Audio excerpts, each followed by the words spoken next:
دوسری جنگ عظیم کے آخری مہینوں میں جرمنی فوجی اور سیاسی طور پر اپنے زوال کا سامنا کر رہا تھا۔ برلن تیسری راخ کا انتظامی مرکز سرخ فوج کے ایک فیصلہ کن حملے کا منظر تھا جس نے شہر کے بیشتر حصے کی تباہی اور اس کے دفاعوں کی 2 مئی 1945 کو ہتھیار ڈالنے کا سبب بنا۔ اس کے ساتھ ہی یورپ میں حکومت کے غلبے کا خاتمہ ہو گیا اور ایک نئے قبضے اور تنظیم نو کا عمل شروع ہوا۔ جبکہ برلن تباہ ہو رہا تھا، ایک نئی نسل ایک ایسے ملک میں پروان چڑھ رہی تھی جو تعمیر نو کی ضرورت اور حالیہ واقعات کے اثرات سے نشان زد تھا۔ وہ نسلیں جو تیسری راخ میں اہم عہدوں پر فائز رہ چکی تھیں، اپنی بچپن کو خاموشی انکار اس وراثت کا سامنا کرتے ہوئے گزار رہی تھیں جس کو اپنی شناخت سے علیحدہ کرنا مشکل تھا۔ کچھ نے اپنے خاندانوں کی یاد کو برقرار رکھنے کی کوشش کی، کچھ نے خود کو دور رکھنے کی کوشش کی، اور بہتوں نے اپنے اصل سے متعلق سماجی نتائج کا سامنا کیا۔ اگلی دہائیوں میں جرمنی نے عوامی پالیسیوں، یادگاروں اور تعلیمی پروگراموں کو ترقی دی تاکہ تاریخیات کو موجودہ سماجی زندگی میں شامل کیا جا سکے۔ ایک ایسی زندگی کو کیسے بنایا جا سکتا ہے جب حالیہ ماضی ایک ایسی بوجھ بن جائے جو منتخب نہیں کیا گیا تھا؟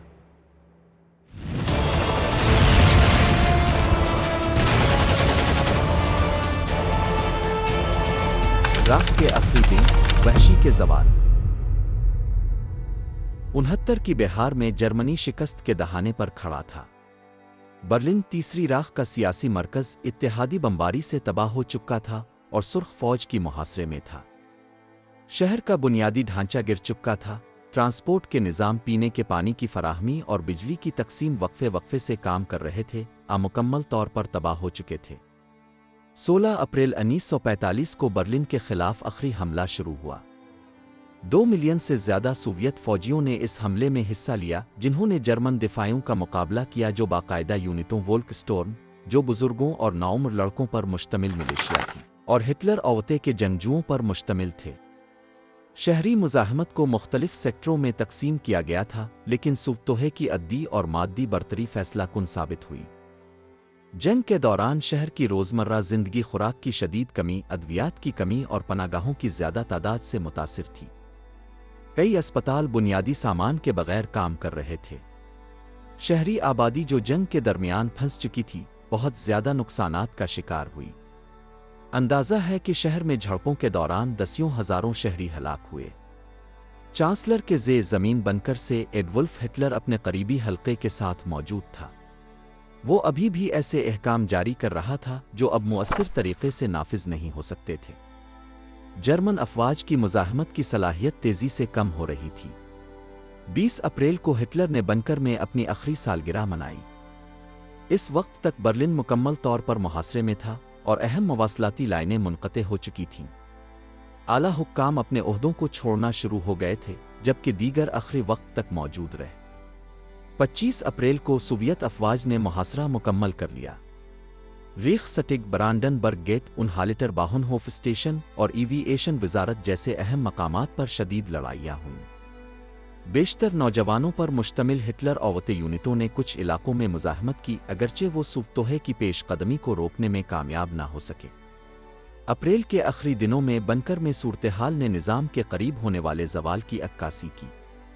ایڈولف ہٹلر اور ایوا براؤن نے اپنا نکاح کیا۔ کچھ ہی وقت بعد دونوں مردہ پائے گئے۔ جوزف گوبلس اور ان کی بیوی میگڈا بھی چانسلر کے دفتر میں اپنے بچوں کے ساتھ فوت ہو گئے۔ یہ واقعات کمانڈ کی ساخت کے ٹوٹنے کا سبب بنے۔ 2 مئی 1945 کو جنرل ہلموت ویڈلنگ، برلن کی دفاعی افواج کے کمانڈر نے شہر کی ہتھیار ڈالنے کا حکم دیا۔ سوویت پرچم ریخ سٹگ کی عمارت پر لہرایا جو تیسری راخ کے دارالحکومت میں اس کے زوال کی علامت بن گیا۔ ہتھیار ڈالنے کے بعد برلن سوویت فوج کے زیر کنٹرول آ گیا۔ شہر جو ملبے میں بٹا ہوا تھا، لوٹ مار، جبری نقل مکانی اور نئے قبضے کی اتھارٹیوں کے قیام کا منظر بن گیا۔ برلن کی تقسیم کو امریکی، برطانوی، فرانسیسی اور سوویت کنٹرول کے شعبوں میں باقاعدہ کیا گیا جو آنے والے مہینوں میں طے پائی۔ 7 مئی کو جرمنی نے مغربی اتحادیوں کی نگرانی میں ریمز میں غیر مشروط ہتھیار ڈالنے پر دستخط کیے۔ براعظم پر جنگ کے خاتمے کی تصدیق کرتے ہوئے 8 مئی کو یوم وی قرار دیا گیا۔ حکومت کے خاتمے کے بعد اتحادی افواج نے حراستی کیمپوں کو آزاد کرا لیا۔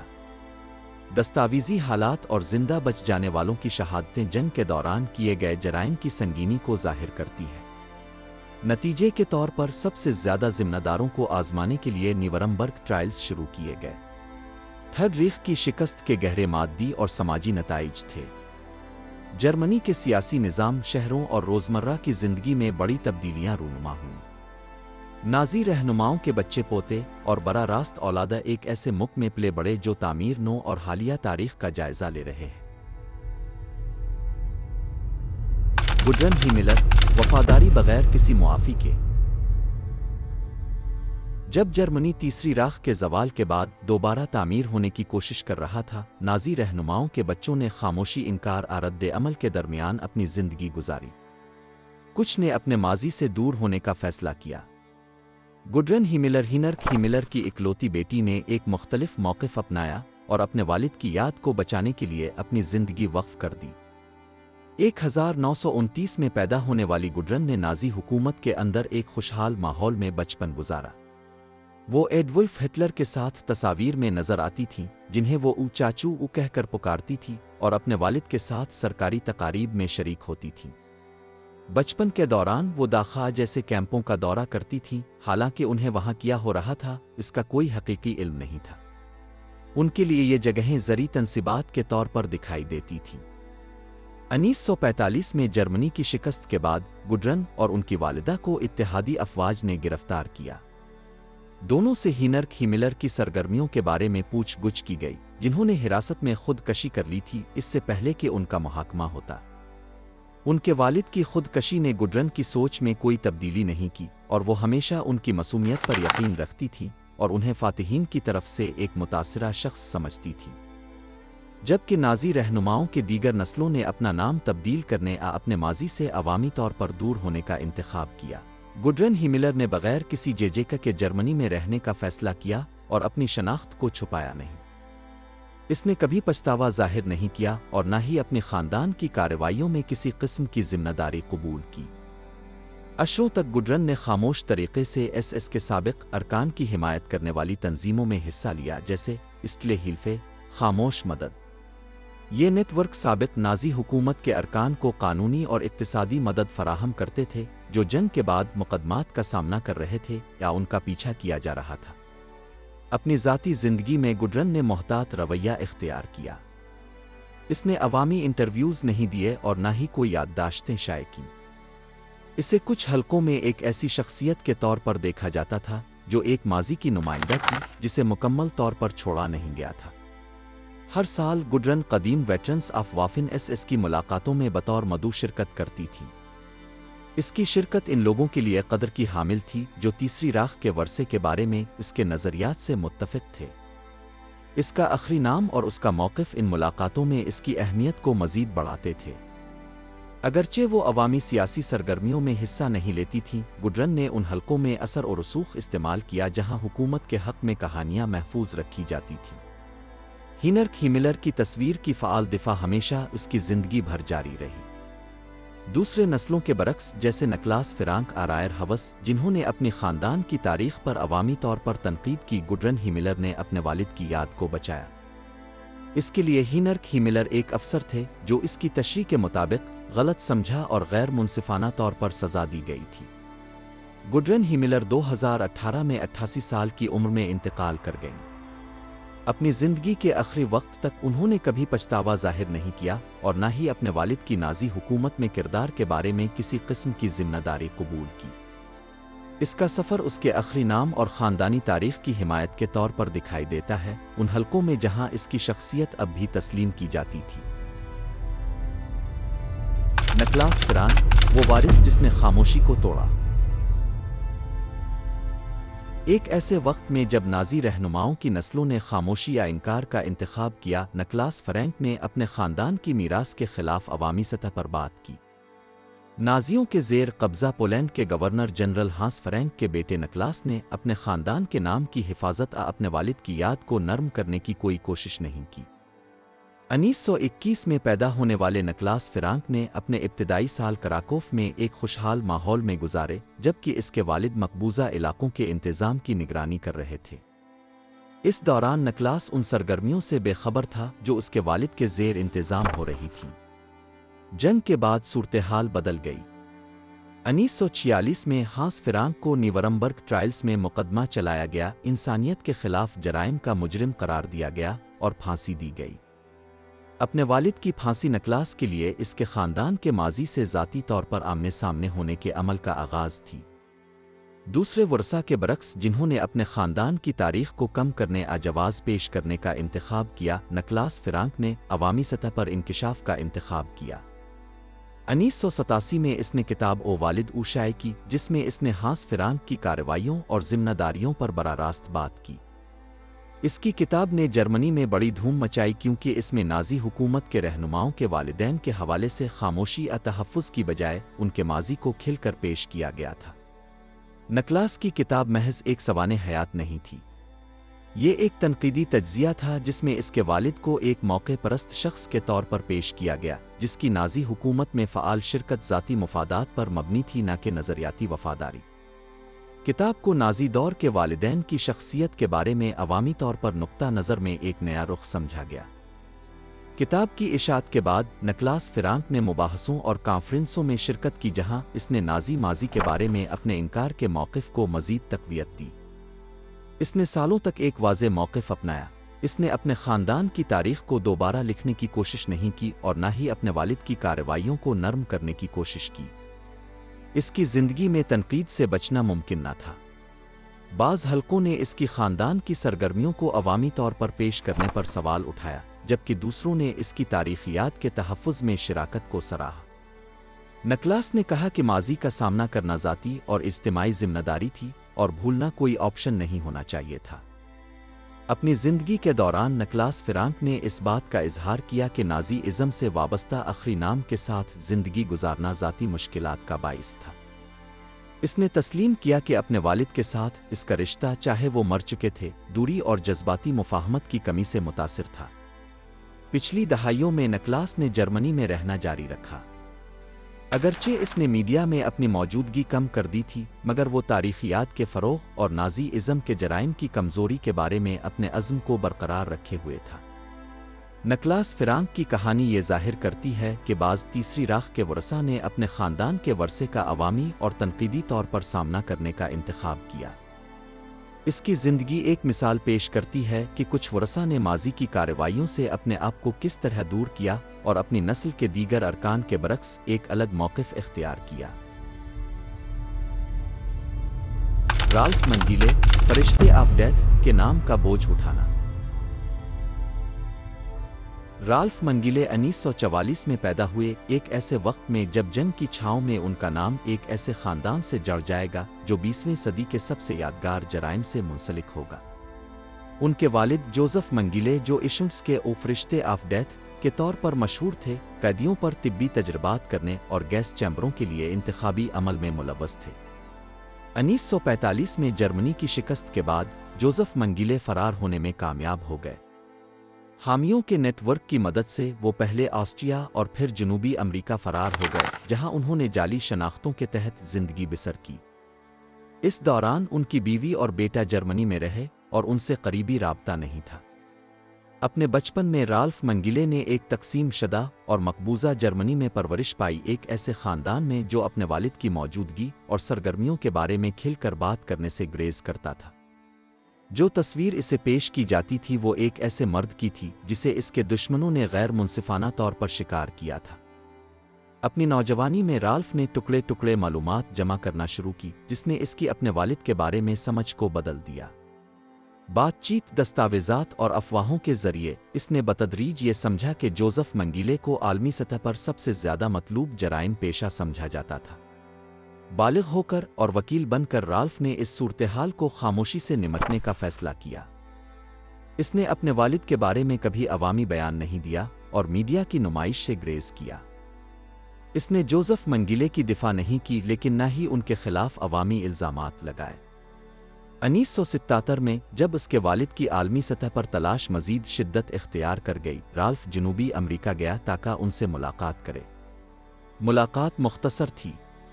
بعد میں جاری کی گئی معلومات کے مطابق رالف نے اپنے والد سے ان کے خلاف الزامات پر سوالات کیے۔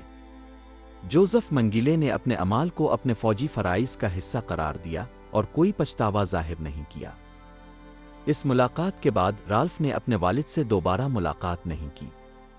بعد ازاں اس نے جوزف منگیلے کے جرائم کو تسلیم کرنے کا موقف اختیار کیا بغیر کسی جواز کے، مگر میڈیا میں نمائش سے گریز کرتے ہوئے۔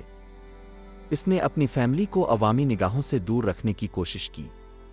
1979 میں جوزف منگیلے کی برازیل میں ڈوب کر موت کی تصدیق نہیں کی گئی تھی۔ کئی سالوں تک ان کی موت پر قیاس آرائیاں کی جاتی رہیں۔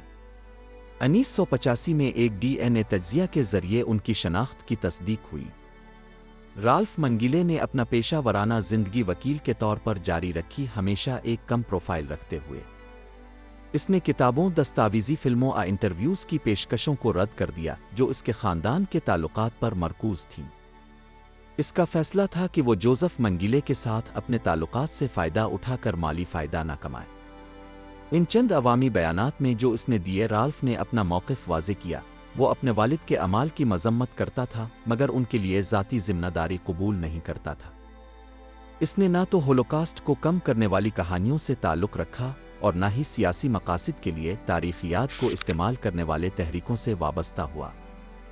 رالف منگیلے کی کہانی ایک ایسے ورثے سے بیزار رہنے کی دانستہ کوشش کو ظاہر کرتی ہے، دوسرے ورثاء کے برعکس جنہوں نے اپنے خاندان کی تاریخ کو درست کرنے عوامی طور پر اس کا انکار کرنے کا انتخاب کیا۔ اس کا راستہ خاموشی سے جرائم کو تسلیم کرنا اور عوامی نمائش سے بچنا تھا۔ آج بھی منگیلے کا نام ایک تاریخی یادگار کے طور پر وسیع پیمانے پر یاد رکھا جاتا ہے۔ رالف کی زندگی نے ایک ایسی شناخت کی تعمیر کی کوشش کو ظاہر کیا جو اس کے نام سے جڑی سرگرمیوں سے دور ہو۔ ایڈا گورن، انکار اور وراثت کے انتظام کے درمیان زندگی۔ ایڈا گورن 1943 میں ہیرمن گورن کی اکلوتی بیٹی کے طور پر پیدا ہوئیں، جو راخ کا مارشل اور نازی حکومت کی اہم ترین شخصیات میں سے ایک تھے۔ اس کی پیدائش سے ہی وہ جرمنی کی طاقت کے اعلیٰ حلقوں سے جڑی ہوئی تھی۔ اس کی بپتسمہ کی تقریب میں ایڈولف ہٹلر شریک ہوئے، جو اس کے گاڈ فادر تھے۔ بچپن کے دوران ایڈا نے نازی حکومت کے دوران خریدی گئی جائیدادوں میں زندگی گزاری، جہاں اسے یورپی مجموعوں سے ضبط کی گئی آرٹ کی اشیاء سے گھرا ہوا تھا۔ اس کے قریب ترین ماحول میں نازی پارٹی کے اہم اراکین شامل تھے، اور اس کی تعلیم ایک ایسے ماحول میں ہوئی جو جنگی واقعات سے الگ تھلگ تھا۔ 1945 میں جرمنی کی شکست نے اس کی صورتحال کو بدل دیا۔ ہیرمن گورن کو اتحادی افواج نے گرفتار کیا، نیورمبرگ ٹرائلز میں مقدمہ چلایا اور موت کی سزا سنائی۔ اسے پھانسی دیے جانے سے پہلے اس نے سینا کی گولی کے ذریعے خودکشی کر لی۔ ایڈا جو 7 سال کی تھیں، اپنی والدہ کی تحویل میں ایک تباہال ملک میں رہ گئیں۔ اپنی بالغ زندگی میں ایڈا گورن نے اپنے والد کی یاد سے عوامی طور پر الگ نہیں کیا۔ اس نے میونخ یونیورسٹی میں قانون کی تعلیم حاصل کی، حالانکہ اسے پیشہ ورانہ شہرت حاصل نہیں ہوئی۔ اس نے ایک وقت کے لیے میونخ کے یونیورسٹی ہسپتال میں آرکائیوسٹ کے طور پر بھی کام کیا، ایک خاموش قسم کی پیشہ ورانہ سرگرمی کی۔ جنگ کے بعد کے سالوں میں ایڈا نے قانونی کارروائیاں شروع کی تاکہ وہ آرٹ کے کاموں اور ذاتی اشیاء کی بازیابی کا مطالبہ کرے جو اسے اپنے خاندانی ورثے کا حصہ سمجھتی تھیں۔ ان میں سے کئی اشیاء اس کے والد نے نازی حکومت کے دوران ضبط غصب کے ذریعے حاصل کی تھیں۔ آرٹ کے کاموں کے علاوہ اس نے جواہرات اور دیگر قیمتی اشیاء کو واپس حاصل کرنے کی کوشش کی۔ اپنی زندگی بھر میں ایڈا نے اپنا پیدائشی نام بدلے بغیر رکھا۔ اس نے شادی نہیں کی اور نہ ہی بچوں کی پیدائش ہوئی۔ اس کی زندگی جرمنی میں ایک محفوظ انداز میں گزری اور اس نے اپنے خاندان کے ماضی کے بارے میں زیادہ عوامی بیانات دینے سے گریز کیا۔ کچھ جرمن میڈیا نے اطلاع دی کہ وہ اپنے آخری نام پر فخر محسوس کرتی تھی، حالانکہ اس نے کبھی بھی سیاسی طور پر کھل کر اپنے موقف کا اظہار نہیں کیا۔ ایڈا گورن نے انتہاپسند تحریکوں سے تعلق نہیں رکھا اور نہ ہی نازی ازم کی بازیابی سے متعلق سرگرمیوں میں حصہ لیا۔ اپنے خاندان کے ورثے کا دفاع اس نے ذاتی زندگی اور مادی اثاثوں کی بازیابی کے لیے قانونی کارروائیوں تک محدود رکھا۔ اس نے 1945 سے پہلے کے سماجی حلقوں کے ارکان کے ساتھ ذاتی تعلقات قائم رکھے، لیکن نظریاتی نوعیت کی کسی عوامی سرگرمی سے گریز کیا۔ اس نے سیاسی تنظیموں سے تعلق نہیں رکھا اور اپنی زندگی کے آخر تک ایک کم پروفائل رکھا۔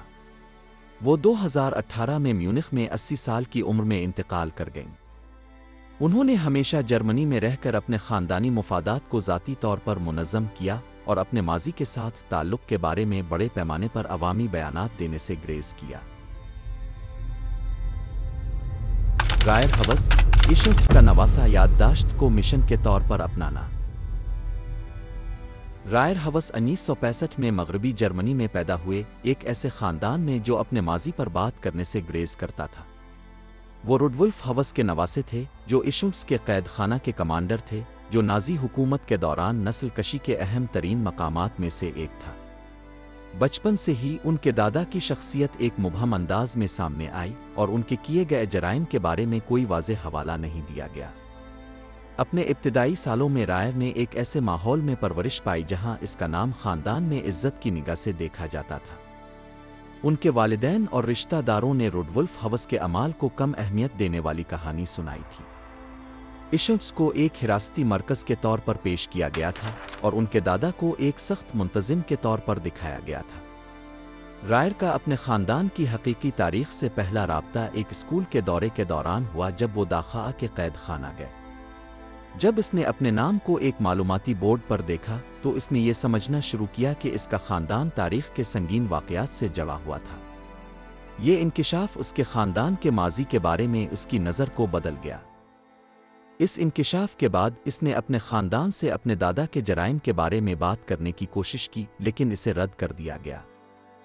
اس کے والد نے روڈولف ہوس کا دفاع کیا اور جنگ کے نتائج کو فاتحین پر ڈالا۔ رائر بتدریج اپنے خاندان کے ماحول سے الگ ہو گیا۔ اپنی جوانی میں اس نے فیصلہ کیا کہ وہ اپنے خاندان سے مکمل طور پر دور ہو جائے گا۔ اس نے ایک بورڈنگ اسکول میں داخلہ لیا جہاں اسے اپنے نام کی وجہ سے رد عمل اور تشدد کا سامنا کرنا پڑا۔ سب سے نمایاں واقعہ ایک زندہ بچ جانے والے کے ہاتھوں جسمانی حملہ تھا جس نے اس کے ذہن میں اس تاریخی بوجھ کو گہرا اثر چھوڑا۔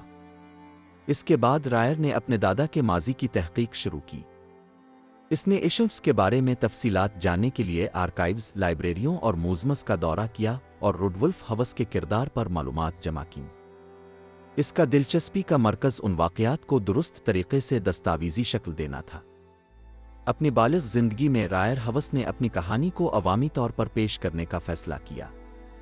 اس نے تاریخی یادداشت کے تحفظ کے لیے کام کرنے والی تنظیموں کے ساتھ تعاون کیا اور یادگاری تقریبات میں حصہ لیا۔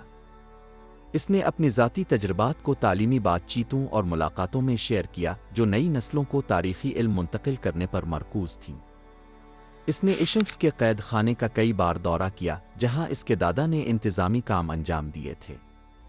ان دوروں میں سے ایک میں اس نے اسرائیلی طلبہ کے ساتھ ملاقات کی جس سے اس کی یادگاری سرگرمیوں میں شرکت مزید مستحکم ہوئی۔ بعد میں اس نے اپنے موقف کے طور پر ڈیوڈ کا ستارہ پہننا شروع کیا۔ اگرچہ اس نے عوامی کام کیا، اسے اپنے خاندان اور دیگر افراد سے تنقید کا سامنا کرنا پڑا۔ کچھ خاندان کے افراد نے اس پر الزام عائد کیا کہ وہ اپنے خاندان کی تاریخ سے دور ہو رہا ہے، جبکہ کچھ بیرونی مشاہدین نے نازی حکومت کے رہنماؤں کے نسلوں کے افراد کے یادگاری مقامات پر شرکت پر سوال اٹھایا۔ رائر نے کہا کہ اس کا مقصد واقعات کی سمجھ میں مدد دینا تھا، نہ کہ جواز پیش کرنا۔ 1990 میں اس نے روڈولف ہوس کی ذاتی اشیاء کو یادگاری میوزیمز کو پیش کیا۔ کچھ اشیاء آخرکار میونخ کے ایک تاریخی ادارے کو عطیہ کی گئیں۔ اس فیصلے کو کچھ حلقوں میں خاندان کی تاریخ کے تسلیم کرنے کے ایک عمل کے طور پر دیکھا گیا۔